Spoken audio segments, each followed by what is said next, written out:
Olá, boa tarde. O prazo para entrega da declaração do imposto de renda deste ano termina às 11h59 da noite da próxima sexta-feira. Das 28 milhões de declarações que a Receita Federal espera receber, ainda faltam cerca de 10 milhões. A recomendação é que o preenchimento e envio dos dados não seja deixado para a última hora, porque algum imprevisto pode acontecer.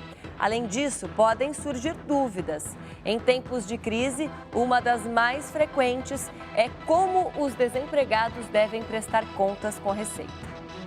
13 milhões de desempregados no Brasil e também os demitidos que conseguiram uma relocação no mercado de trabalho precisam estar atentos na hora de acertar as contas com o Leão.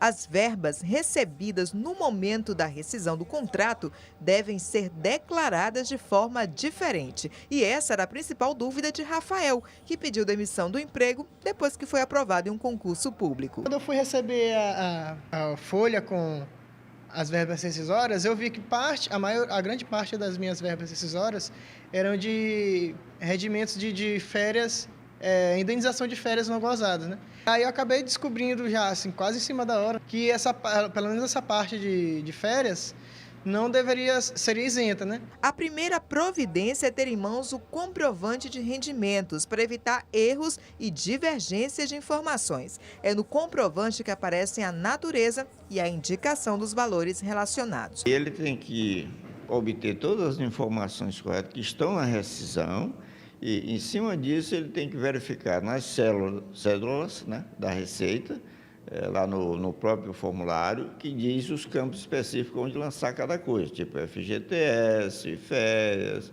Mas antes de declarar as verbas rescisórias, o contribuinte precisa estar atento se ele se enquadra nas regras gerais de obrigatoriedade. Mesmo desempregado, ele pode ter oferido alguma renda isenta, no caso, rendimentos isentos não tributáveis acima de R$40 mil recebidos, eles obrigam o contribuinte à entrega da declaração.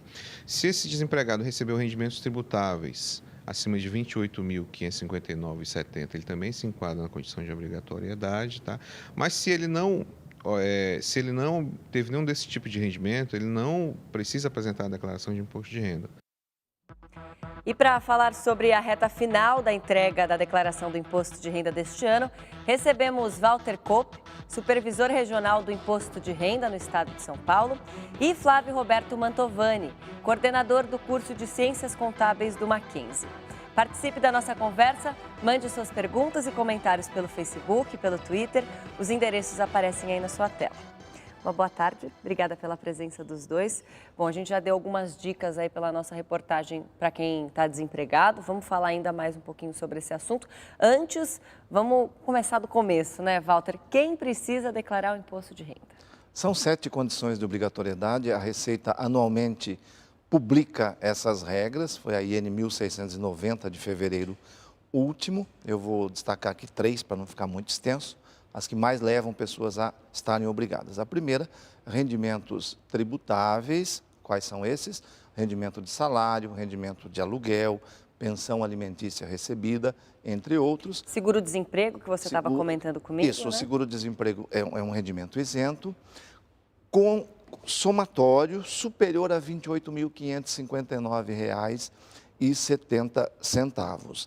Ainda que a pessoa tenha perdido o seu emprego, estando desempregado, e a matéria mostra bem, quem teve rescisão de contrato tem que analisar individualmente as verbas que compuseram essa rescisão para se enquadrar. Então, 28.559,70, rendimento tributável. Segunda condição, rendimento isento e não tributáveis. Tem um aí que está no alvo das atenções, que é saque de conta inativa do Fundo de Garantia, vai implicar a declaração de 2018, né? Mas é bom que se saiba, é um rendimento isento, tipicamente um rendimento isento. Ou ainda rendimento de tributação exclusiva, um prêmio de loteria, o nosso 13º salário, aplicações financeiras, na sua maioria, são rendimentos de tributação exclusiva. Esses 2 tipos, exclusiva mais isento, se deu na soma 40 mil anual, também obriga a entrega. E mais um, para não tomarmos o programa todo, patrimônio, bens, direitos, aí incluindo saldos bancários de aplicações financeiras e outros, móveis e imóveis, aí automóveis, por exemplo, valores originais de aquisição, saldos de 31/12 de 2016, se somarem mais que 300 mil, isoladamente essa condição obriga a entrega. Professor Flávio, eventualmente, uma pessoa que não se enquadra dentro dessas condições e poderia não declarar, eventualmente vale a pena que essa pessoa declare até para, de repente, receber uma restituição?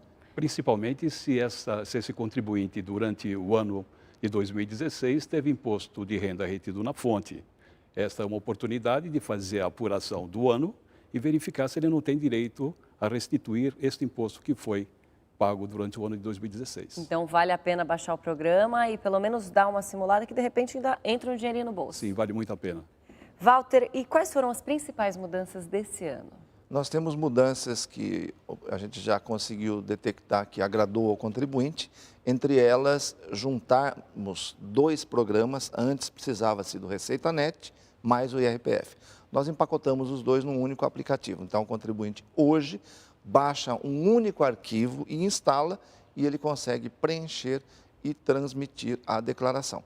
Um pouco consequência disso, nós temos a atualização automática do programa quando o contribuinte, obviamente, está conectado à internet. Se ele estiver conectado, ele abre o programa e o sistema avisa que há uma nova versão disponível do IRPF 2017. Por que isso é importante? Porque os nossos computadores centrais, eles só aceitam a última versão, por uma questão de integridade de dados que são transmitidos. Então, se a pessoa já entregou a declaração do imposto de renda, mas lembrou de algum rendimento ou de alguma dedução que ela poderia fazer, tem como fazer essa retificação ainda para esse ano, professor Flávio? Tem sim, tem sim. A declaração retificadora, ela é exatamente para fazer esse tipo de retificação, correção de algum lançamento que ficou faltando nas fichas da declaração anual de ajuste. Principalmente no sentido de se essa falta se deriva de algum documento de recebimento, né, de um salário, de um rendimento então tributado, ou de um esquecimento de um gasto que poderia ter sido dedutível da fonte. Então, essa retificação ela é necessária a fim de evitar problemas para o contribuinte. Walter, se a pessoa que ainda não declarou, não conseguiu juntar todos os documentos, não vai conseguir até sexta-feira, ela pode entregar a declaração incompleta? É uma recomendação que vocês fazem ou não? O que essa pessoa deve fazer? Não é uma recomendação oficial da Receita. O que nós passamos para o nosso contribuinte é, por sua conta e risco, tome a sua melhor decisão, lembrando que os cruzamentos ocorrem logo, imediatamente após a entrega da declaração. Então, se esta for a opção do contribuinte, entregar para depois retificar, que faça essa retificadora o mais breve possível, antes da Receita tomar a iniciativa de notificá-lo ou mesmo lançá-lo de algum tributo. Professor, lá no Mackenzie vocês têm um serviço, né, que infelizmente não está mais disponível até por causa do prazo, né, já todos os atendimentos já foram agendados. Então, o senhor tem experiência com o público, né? Quais são os principais problemas que o contribuinte tem na hora de declarar o imposto de renda que vocês notam lá? Os principais problemas que nós observamos são pessoas que não têm contato com a tecnologia, não têm contato com essa questão de download do software, não estão familiarizadas com o preenchimento da declaração. Outro ponto é que essas pessoas não têm a exata noção dos documentos que são necessários para elaborar a declaração de ajuste. E muitas vezes não tem esta condição de fazer sozinho a declaração. E lá na Receita Federal, quais são os principais motivos que fazem com que as pessoas caiam na malha fina, a temida malha fina? São consequência dessas mesmas questões aí. O campeão disparado continua sendo omissão de rendimentos. E aqui tem um conceito importante para a gente aproveitar esse momento e passar. Omissão de rendimentos de dependentes. O que ocorre? Nós temos a primeira faixa da tabela, que hoje está em R$ 1.903,98, onde quem ganha de 0 até aquele valor, se declarar isoladamente, ele não vai ter imposto. Mas esse rendimento não é isento, isento é natureza de rendimento. Essa faixa ela é tributada à alíquota 0. Qual a diferença? Quando ele coloca o filho como dependente, por achar que esse valor é isento, ele não coloca o rendimento tido pelo filho. Por exemplo, ele é estagiário, ganha R$1.000 por mês. Ele vê que está abaixo de 1.903, não coloca. Quando a Receita faz o cruzamento, aquele rendimento é de natureza tributável, apenas está na faixa que a tributação é zero. Aí esse contribuinte vai para a malha. Por isso, a maior ocorrência, cerca de 32% de toda a malha, vem da omissão de rendimentos do titular e de dependentes. Professor Flávio, quando que o senhor indica a pessoa escolher a declaração simplificada e a declaração completa? Muito bem. Essa condição que o contribuinte deve observar, já a Receita Federal já indica no próprio preenchimento da declaração.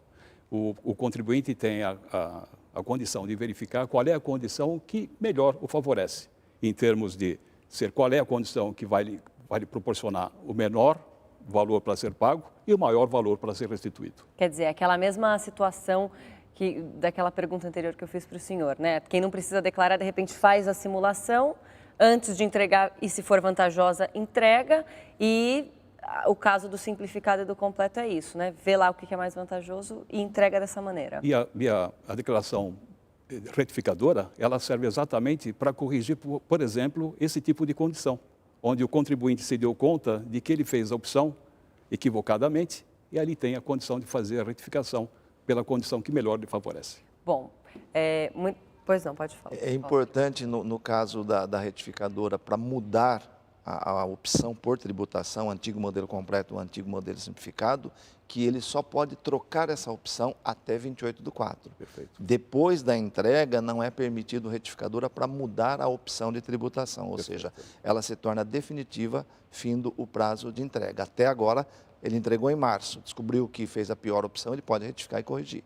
Depois do prazo, não mais. Walter, a gente recebeu a pergunta da Solange. Você já mencionou o saque das contas inativas do FGTS, que são rendimentos não tributáveis, mas que só vão ser declarados no ano que vem. Afinal, os saques começaram agora em março, né? Exatamente. E saque do FGTS para quem, por exemplo, foi demitido ou resgatou, de repente, para comprar um imóvel, ele precisa entrar na declaração? É a mesma situação. A natureza do rendimento, saque do fundo de garantia, em qualquer circunstância, é um rendimento isento e obriga, se estiver superior a 40 mil. O contribuinte vai declarar, tem uma linha própria para isso, na ficha rendimentos isentos e não tributáveis. Professor Flávio, agora, quais são os riscos aí de se deixar a declaração para as últimas horas lá do dia 28? A pessoa chega do trabalho na sexta-feira, véspera de fim de semana prolongado, até porque segunda-feira temos um feriado, ela deixar para a última hora fazer a declaração assim à noite, quando ela não vai conseguir falar com mais ninguém em horário comercial. Qual o risco que ela está assumindo? Creio que o maior risco que esse contribuinte esteja assumindo é, no momento de elaborar essa declaração, se aperceber de que não tem toda a documentação necessária para fazer o preenchimento adequado.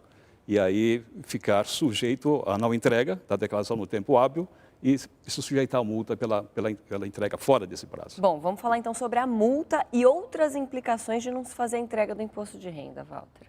A multa, ela é 1% ao mês ou fração de mês de atraso na entrega ou não entrega, sendo limitada a valor máximo 20% do imposto devido e mínimo R$ 165,74. Só que a consequência da multa não está isolada, tem mais uma consequência que é para o contribuinte talvez até pior, que é a situação cadastral do CPF. O CPF hoje é controlado só pela declaração de imposto de renda. Não existe mais, desde 2008, a declaração anual de isento. Então, se o contribuinte está obrigado a entrega e não faz, ele passa a situação de pendente de regularização, muito breve, abril, terminando abril, né, maio, junho, ele já deve passar para essa situação, não vai conseguir movimentar a conta bancária, fazer crediário, utilizar cartão de crédito, receber o próprio crédito de uma aposentadoria em conta, entre outras dificuldades. Uma dor de cabeça bem maior, então, bem né, grande, Walter? Bom, sem dúvida. Daqui a pouquinho, então, a gente continua a nossa conversa. A gente vai para um rápido intervalo. Continue participando do JC Debate. Veja agora os endereços.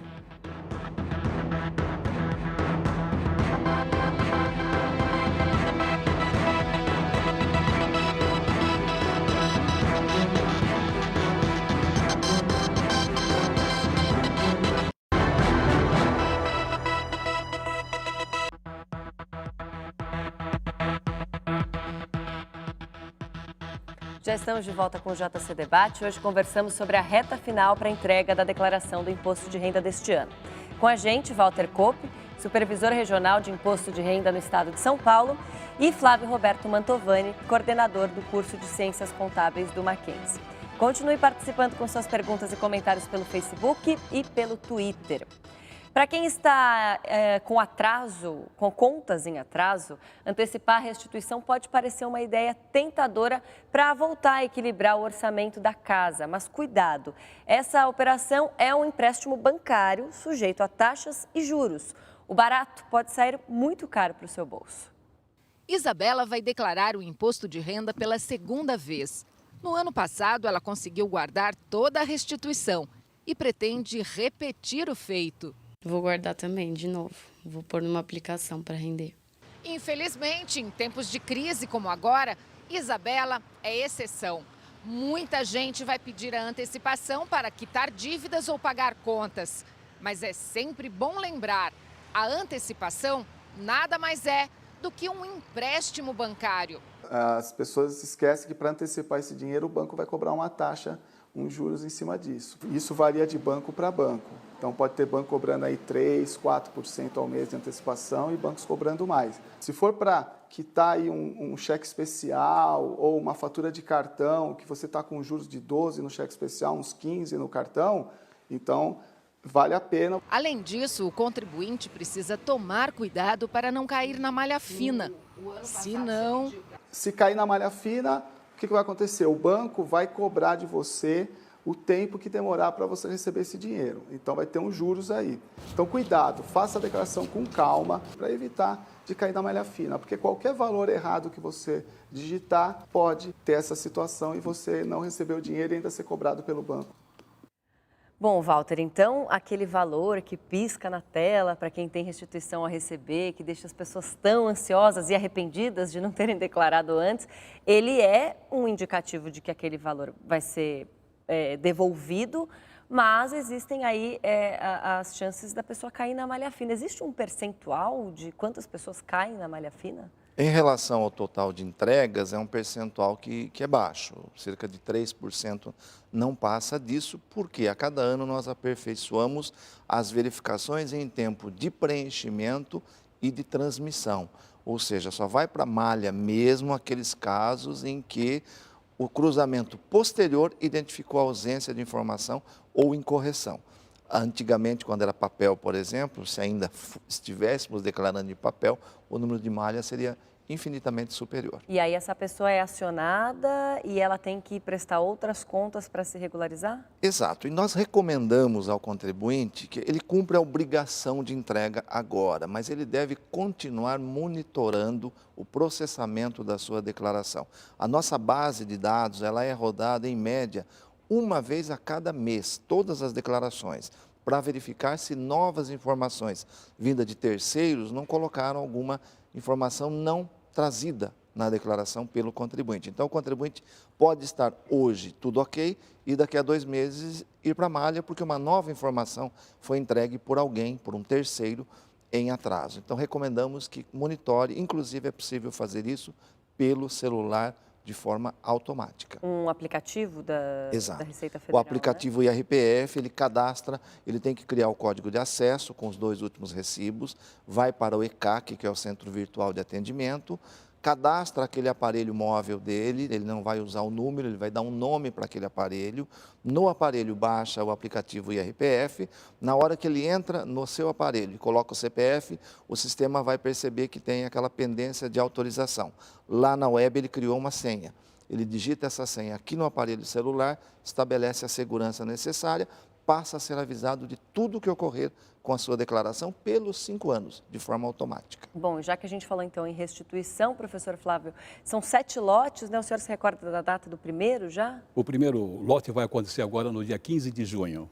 E quais são as prioridades, né? Tem sempre umas prioridades. Esse primeiro lote, ele praticamente é destinado para os idosos, para aqueles contribuintes que têm algum tipo de moléstia grave e a partir deste mês, em torno do dia 15, quando o dia 15 for um dia não útil, normalmente a Receita Federal postecipa para o dia imediatamente posterior, e indo até dezembro. É curioso que ainda falta um número bastante expressivo de contribuintes para entregar a sua declaração. E eu quero lembrar que a ordem, né, da devolução da restituição é pela mesma ordem do recebimento, né, que a Receita faz a declaração. Então, os atrasadinhos vão receber lá para novembro, Exatamente. dezembro, se não caírem na malha fina. Exatamente, né? exatamente. Eu queria alertar os contribuintes sobre esse risco, né? Bom, Walter, e para quem tem que pagar o imposto de renda, ainda vai ter que complementar? Quais são os prazos, quais são as formas de pagamento? A parcela única ou primeira parcela, caso de valores acima de R$100 de imposto devido, valores até R$100 obrigatoriamente têm que ser pagos em uma única parcela. Essa primeira parcela, única, vence dia 28 de abril próximo. Todas as demais vencem no último dia útil, lembrando, último dia útil de cada mês até a 8ª parcela. Lembrando que ao optar por parcelas, por mais que uma parcela, o contribuinte está efetuando um parcelamento com juros, juro Selic sobre cada uma das 8 parcelas. Bom, a gente recebeu uma pergunta aqui, eu estou sem o nome de quem enviou a pergunta, mas pode ajudar outras pessoas e tem algumas variáveis. Vamos lá, a pessoa diz, minha mãe tem 76 anos, recebe aposentadoria e pensão. Ele sempre colocava a mãe como dependente, mas no imposto desse ano, quando incluiu no rendimentos isentos e não tributáveis, os dois valores, deu um valor de R$ 24.009, passando do limite estipulado, que é de R$ 22.847. E daí ele excluiu a mãe como do imposto de renda. Ele quer saber, sendo ela aposentada, não tendo imóveis, carro, aplicação, conta em banco e tendo recebido no total R$ 24.009, se ela vai precisar fazer um imposto de renda ou se ela é isenta. Ela está desobrigada da entrega porque, inclusive, 24 mil e alguns reais refere-se à isenção por ter mais de 65 anos e ser rendimento de aposentadoria e pensão. Uma outra informação contida na pergunta aí é a seguinte: esse código que ele iria usar para colocar mãe como dependente, código 31, pais, avós e bisavós, é o único código de dependência onde a renda obtida pelo dependente pode impedi-lo de ser dependente. O limite é 12 vezes a primeira faixa da tabela, 12 vezes R$ 1.903,98, que dá pouco mais de R$ 22 mil hoje. Então, pais, avós e bisavós, tendo mais que esse rendimento, não podem ser dependentes. Bom, outra pergunta agora sobre microempreendedor individual. Como é que tem que ser a declaração de imposto de renda de microempreendedor individual? Ele deve fazer duas, como pessoa física, como pessoa jurídica, ou é só como pessoa física? O microempreendedor individual ele é equiparado a uma pessoa jurídica e tem uma linha específica dos recebimentos que a pessoa física tem em relação a esse que resultou do negócio que ele fez como MEI. Então, ele deve prestar contas como MEI, a Receita Federal, e dos valores recebidos que fluíram da pessoa MEI para a pessoa física, devem ser registrados em linha própria na declaração de ajuste. Agora, saíram algumas notícias na mídia referentes a e-mails da Receita Federal, pedindo para a pessoa baixar algum arquivo. A Receita manda esses e-mails para o contribuinte ou é golpe? É golpe. A Receita não manda e ao contribuinte mais atento, uma olhada com atenção, ele já percebe. Primeiro, contém erros grosseiros, quando não contém erros de português mesmo nesse texto. O último golpe que nós, inclusive, passamos para toda a imprensa, o alerta, ele falava de uma restituição, o desavisado fica entusiasmado com a ideia de receber alguma coisa. O texto estava razoável, mal feito, mas razoável, só que embaixo ele colocou o logotipo da Receita em cima e embaixo ele assinava como Departamento de Polícia Federal. Então, é algo fácil de visualizar. A Receita não utiliza e-mail como forma de comunicação. Quem receber deve deletar, nem seja curioso de abrir o e-mail. E se clicar em algum link contido na mensagem, então procure assistência técnica para formatar este equipamento, porque os dados de contas correntes, cartões de créditos dele, foram roubados através desse clique. Bom, então, depois de respondidas aqui algumas das principais dúvidas do contribuinte, eu vou convidar você que está nos assistindo e que ainda não fez a sua declaração do imposto de renda a entrar no site da Receita Federal. A gente vai colocar o endereço aqui embaixo. Você baixa o programa. Esse ano é só um programa, né, Walter, para tanto fazer a declaração quanto enviar. O prazo termina na sexta-feira, às 11h59 da noite. O site é esse aqui. Walter, professor Flávio, muito obrigada pela participação dos dois. Até uma próxima oportunidade. O JC Debate fica por aqui. Inscreva-se em nosso canal no YouTube. Lá estão todos os nossos programas anteriores. youtube.com/jornalismo TV Cultura. A gente volta amanhã, 12h30. Uma ótima tarde para você. Até lá.